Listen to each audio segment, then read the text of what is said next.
It seems as though the tide has shifted when it comes to the way the press talks about Kate Middleton, the Princess of Wales.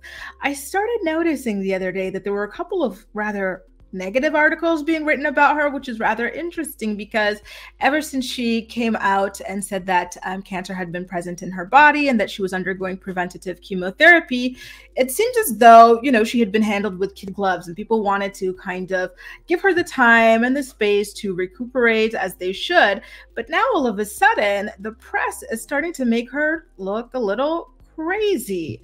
So let's take a look at some of these articles that came out, starting with the Daily Fail. So the Daily Fail, in order to celebrate William and Kate's 13-year anniversary, they ran an article about how Kate was a stalker who spent her entire life stalking this man to marry him and become a princess. I'm like, whew, damn, like, that hurts, like that's crazy. I feel like this story has been around for a long time. Like everybody kind of knows the story, the backstory, everything like that. But for them to choose this as the way that they're going to celebrate William and Kate's 13-year wedding anniversary is very interesting. And I don't think that it was done lightly. I feel like there's a method to the madness, right? So we all know that the British royal family is in bed with the British press. So whenever they need positive stories written about someone or themselves, positive stories are going to be written. But when someone else wants a negative story about someone, they're going to, use their contacts to make sure that that happens. So somebody has Kate on their radar for negative stories. Let's discuss who that might be afterwards, but let's start off by reading the story, shall we? Once again, this is on the Daily Fail, as you can tell by the excessive overload of advertisements. It reads, and I quote, "How Kate Middleton strategically chased Prince William in college. Future queen wooed Prince with stunning dress before pair finally got together as they celebrate 13 years married." A source describes then Kate as very strategic in her pursuit of William. This is very like strong and aggressive in saying like this girl, like she's a social climber. You know how people wanted to call Meghan Markle, who was already rich, a rich actress, a social climber? That's what they're saying about this family. And then in their other article that they're linking here, they say Carol Middleton, who's her mother, of course, dubbed British Kris Jenner by the Crown fans. So fame whore, basically, right? So let's go. The fairy tale romance between the Princess of Wales was one strategically orchestrated by Kate, reveals a source. Prince William and Kate Middleton, who celebrated their 13th wedding anniversary yesterday, met while studying at St. Andrews University in Scotland in 2001, but that was no coincidence, reports Elle magazine. You know what just like flashed in my mind as I read about how like diabolical and conniving she was to get with this man? Baby Reindeer, that show on Netflix that just came out, and how there was like that woman Martha who was stalking that man. That's the image that's coming to my head. I'm like, with that show being so big right now and people talking about, men being victims of stalking, this isn't the best moment to be running this sort of story implicating Kate as being some sort of a stalker, right? Whew.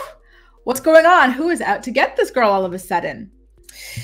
Let's go. According to Cambridge-educated royal historian Robert Lacey, Kate, 42, enacted an airtight ploy to capture the future king, one of which involved ditching her university in favor of one attended by William and even enticing him with a dress.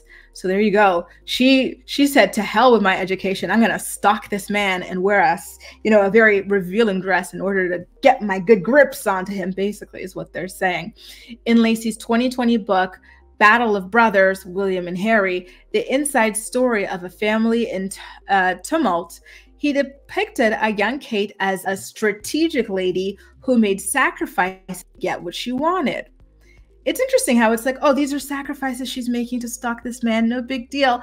But when it comes to another lady who did not do anything to get her man, in fact, her man pursued her after he saw her on Instagram, she is dubbed as a social climber. She's vicious. She's just using him. Very interesting how that works, right? He wrote, Kate was very strategic. She gave up her place at one of Britain's premier universities, Edinburgh, and opted for another one, St. Andrews, that probably didn't have the same academic standard. So basically, she wasn't going to university for her own academic, inclinations or anything like that. It was to chase this man down.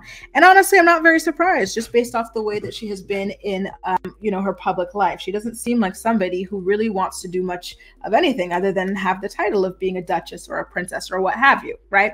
When you think about like what sorts of patronages or what sorts of initiatives she's launched or whatever, it's not much. I think her biggest piece of work to date is a 5-question survey that took her 5 years to put together. And it's basically the same old thing that everyone knows, which is that the first 5 years of a child's life are critical and so important. Like, that took her 5 years to come up with. Like, I don't doubt this. I do think that this is true. She doesn't seem like a very motivated person at all. So now they post pictures of the two of them in university together. They look so cute, so jolly with their plump little young cheeks. And then this is the dress that she wore when she captured Prince William's attention. So it's very, very scantily clad situation going on here. Pretty much nude. She just got her bra and panty on underneath. Whew. Anyway, let's continue on. I don't want to get too much into that photo. We've all seen it already. She had already been to Edinburgh to get her flat accommodation sorted out, but switched universities and switched her courses to history of art because that was William's. She delayed her own education by a year and even takes the chance that she won't get into St. Andrews. Like, this was extreme dedication. She wanted that crown. But here's the thing. They keep saying that this was Kate's doing, but I actually feel like it was her mother's doing. I think that her mother, like the suggested article on the website said, that her mother is the Kris Jenner of London or England or those areas. I think that this was more her mother's doing than her own personally. But listen, I don't know these people, but I don't know. I feel like it's more so her mother. The historian also shared how the future royal planned to dazzle William during a student charity fashion show, one William is thought to have paid £200 to enter. It's no news that Kate, 19 at the time, stunned onlookers and later on the public with that now very famous risque see-through dress. However, Lacey explained that it was an added racy touch that would ensure she captured the future king's attention. In the book, he described Kate as walking down the runway at the student show, aptly titled, quote, "The Art of Seduction," before stripping off an extra layer of clothing to reveal her svelte physique. The move would reportedly lead William to comment to his friends, "Wow, Kate's hot." The famous fashion exhibit is said to be the turning point in the couple's relationship, as they eventually went from close friends to developing romantic feelings for each other. The dress itself, which cost £30 to make, is now so significant in the love story between the two students who went on to marry and have 3 children that it sold for a staggering £78,000 at auction following the catwalk show and became one of Kate's best-known fashion moments. So now you get another photo of her as a student. Very, very cute. Oh, she has a Longchamp bag. I love that brand. I have a lot of their bags as well for traveling, picnic, yoga, things like that. She looks cute. She has such cute little chubby cheeks at the time. The dress marked a seminal moment in cementing Kate's reputation as a style icon. Now, come on, you guys, let's go back and look at that dress that they're saying was an iconic show of style and fashion. Like, not only the dress, but the hair too. Like, really, this is a style icon? Are you serious? And the hair? Are you serious? Stop it. You know what I'm noticing? I think Kate gets lip filler because the proportion from her bottom lip to her top lip is different now than it was back then. No shame in it, but I think I'm noticing it. Anyway, I think it's funny to claim that that is style icon. I feel like things like this that are more elegant, are more like style icon-like than that. But perhaps even more significantly, it turned Prince William's head, and from then on, the two St. Andrews students became romantically involved. Until that night, William thought of solid, dependable Kate only as a sympathetic and sensible friend. For it was her wise counsel which had helped him through his first term wobble when he felt miserable and was torturing himself about whether to quit the university at the Scottish seaside town. During her daily routine, Kate rarely deviated from what one friend described as a very public school look of Ralph Lauren shirts, V-neck jumpers, and jeans. Listen, I love this. I'm a classics girl. This sounds like a perfect outfit. Accounts of what happened at an after show party vary. It is merely agreed that having had a bit to drink, William complimented Kate lavishly, then made a clumsy pass, a kiss on the hand, according to one account, a bolder move in another version, with him leaning in for an amorous smacker. Mwah! Either way, Kate fucking hell. What of English are the British using, Lord? Let me go back and sound this out. These are not words I see in my everyday life. Kate decorously rebuffed him. Oh my God. Sometimes it could be so funny reading British stories. You know, it's like, okay, we all speak English, but like, my English is different than your English. Despite a reportedly clumsy beginning to their romance, something certainly appeared to shift, and within a few weeks, both had dumped their respective partners. They had both started at the university 6 months earlier, and the prince had already identified Kate as a possible flatmate for the house share he was putting together for his second year. I think it's really interesting that he wanted to have roommates. Like, I've never been into the roommate thing. I've never had a roommate. So like, and I'm not even rich. You know, I wish I was rich like this, or rich at all. But like, I've always been like I would rather spend the extra money to live alone than to live with people. So the idea that this guy with in the world like wanted to like live with a bunch of people is really interesting. But I guess, you know, maybe he's like, well, I'm gonna have like a gilded life where it's gonna be hard for me to socialize and whatnot down the line. So why don't I have this like true, you know, maybe to him that was a true authentic university experience, like to like, you know, real world style, like a big place. 8 strangers picked to live in a house, share it with a bunch of people. I don't know. If I were like going to be the queen, like I wouldn't want to use a washroom like around people. You know what I mean? Like I don't want to like people seeing me every day. Like I'd be so like scared. Anyway, they got on well and shared an interest in sport and the outdoors, as well as a naughty sense of humor. William also felt he could trust Kate, something incredibly important to him given his public profile. It is more than likely they would have got together anyway, but their mutual friends, key bit players in the royal romance, and all present at the fashion show concede that the dress stirred William's interest and made him see the Berkshire-born beauty in a different light. Designer Charlotte, who later decided against a career in fashion and worked at a Bristol aquarium, recalled, quote, "I didn't know who Kate Middleton was, and I didn't put her in it. It was just pure chance." So here they are at their wedding. They looked very lovely at their wedding. You know, I really loved William's suit or uniform that he wore, and I loved Kate's dress, one of my favorite wedding dresses, royal wedding dresses anyway, and the tiara as well. And I think one of my favorite wedding dresses in general too. Very beautiful. And it fit like a glove. So the designer said, "I made it as a skirt, but others pulled it up on Kate and she wore it as a dress.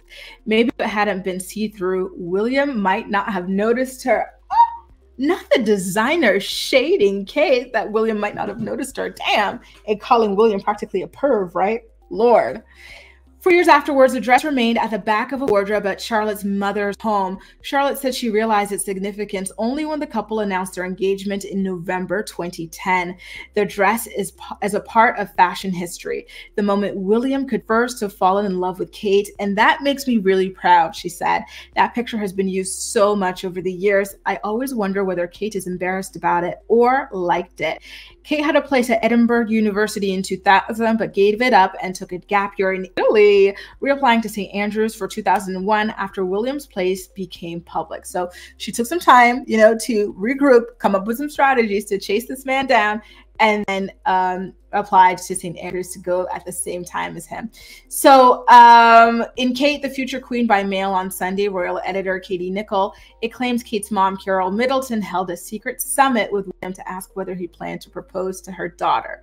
Kate achieved 2 A's and a B in her A-levels, the grade she needed for Edinburgh, and the university was her first choice. William achieved an A in geography, a B in history of art, and a C in biology, and won a place to study history of art after a year out. Wow, William, you are not too academic, are you? So that is Kate Middleton's mom, Carol Middleton.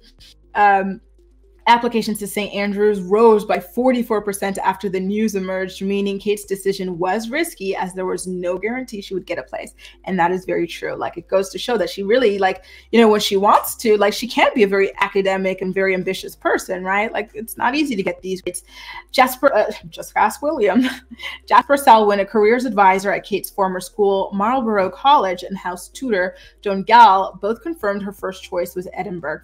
Mr. Selwyn said, Kate's firm choice was Edinburgh, and that was confirmed, according to her house mistress. And Patching, the change of heart came as a surprise. She said after she left school, Catherine made some different decisions, but why she made those decisions, I don't know. In 2007, William and Kate split amid rumors she disapproved of his party lifestyle and his reluctance to propose. A make-or-break holiday followed, and Kate reportedly gave William an ultimatum. According to the book, the pair then made the pact to marry and have children. However, in Christmas of 2009, Kate's mother, Kate Middleton, reportedly took William aside to discuss a possible engagement. A friend said, she put some pressure on William to let the family know where it was all leading. William reassured her the relationship was very much on track and that there would be an engagement soon. Carol trusted William and put her faith in it. So there you go. That's the first major hit piece that is coming out about Kate Middleton. Like I mentioned earlier, these are not new allegations or anything like that. This story has been public knowledge since their engagement. She wasn't called Waity Katie for no reason, you guys. But it's just interesting that they decided to bring this up now. Why now? Who would have an interest in reviving this story, as Kate is currently dealing with her health issues, and William's also, in addition to having a sick wife, he's got a sick father. Why is this coming out? Who would be planting this story? And why would they have such a negative spin to celebrate William and Kate's 13-year marriage or wedding anniversary? It's interesting, right? It really, really is. Now, that is not the only negative story that came out about Kate. Mind you, that came out, I should have checked the date on it. Hang on, let me go back just to look for you guys. It came out either today or yesterday. So the day of filming is May 1st. And this story, when did it come out? 2 days ago, on the 29th of April, okay? And now, just before that, there was another story. And this time in this story, they're calling Kate crazy. I'm like, huh. So now, first she's a stalker. Now she's crazy. Let's get into that article in which they call Kate Middleton crazy, shall we? Are they laying down the groundwork for something? Because remember, Kate's disappearance and subsequent cancer announcement are still kind of mired with controversy because of the fake Mother's Day photo and then the video that some people feel is AI generated, and then like the weird photo of a lady propped up in a Party City wig with Kate's mom in the car. Like, there's just so much going on, where people are still feeling like they haven't legitimately seen Kate yet. So now, her name is being smeared. She's being called a stalker in that Daily Fail article. And here she is in Yahoo News being called crazy. Kate Middleton has a crazy hobby that she does in the dark, but William thinks she's mad. Mad is the British people way of saying crazy. So they called her crazy twice in that headline. Like, I feel like that is rather aggressive already. Okay. So let's get into what it is that Kate does that makes her so crazy. Kate Middleton has a little-known hobby that she enjoys in the dark, which Prince William has branded her crazy for. The Princess of Wales, who is currently undergoing chemotherapy following a cancer diagnosis, previously opened up about her intriguing hobby during an appearance on Mike Tyndall's podcast, The Good, the Bad, and the Rugby. The mom of three expressed her passion for sports, highlighting one particular activity that William deems her crazy for, as he doesn't understand her love for the unusual pastime. Despite William's disapproving opinion on his wife's adventurous hobby, Kate confessed she loves it so much that she's willing to do it in the dark and cold. OK Magazine reports.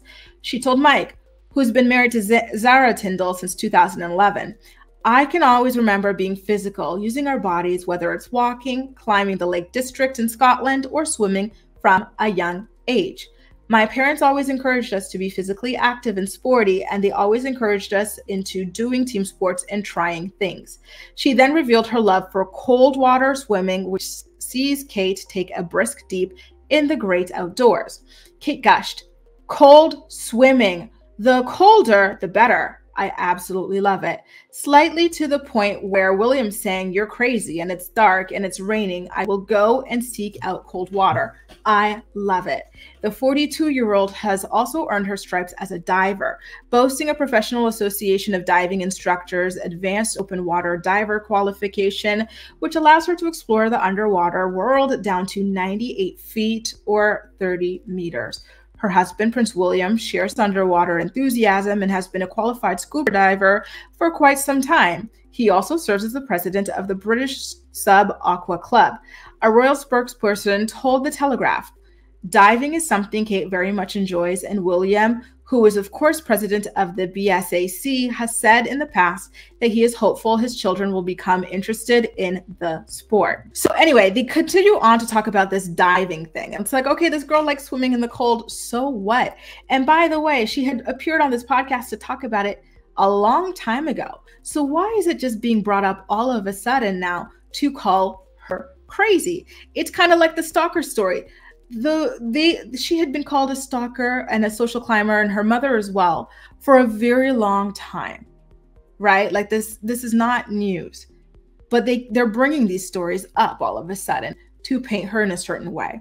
You know, I kind of feel like I've been saying since she first went missing, is it trouble in paradise? Like, is something going on? Like, they haven't looked happy in that marriage for a very long time. So does this have anything to do with that? So now when you see these articles coming out like, oh, like she's a stalker and she like hunted him down and she orchestrated their meeting and stuff, it's like, is William feeling trapped and duped or something like that? Like, is that what you're getting at? Then when it comes to the going out swimming, diving and whatnot, swimming in the cold and in the dark, well, we know she's not doing that now. At least I would hope not, with all that she's got going on health-wise. But second of all, like, are they laying the stage for something like, oh, you know, I don't know. Something is very off about it. Coupled in with the fact that a lot of us still feel like we haven't legitimately seen Kate since December of last year. It feels like groundwork is being laid for something, an announcement of sorts. But I don't want to get too deep into the weeds there, but something about it is a little strange. The way that they are digging up these past stories, these old stories, and these stories paint Kate in a rather negative light. Like either she's a stalker or someone who's very irrational, who does dangerous things like, you know, going out swimming in the dark and in the cold that may lead to an accident. Very strange, very interesting. How do you guys feel about all of this? Are your spidey senses tingling? Let me know in the comment section down below. And as usual, we'll chat. And of course, I do hope that Kate is doing well. That's all for now. Thank you so much for watching, and I'll see you next time. Bye.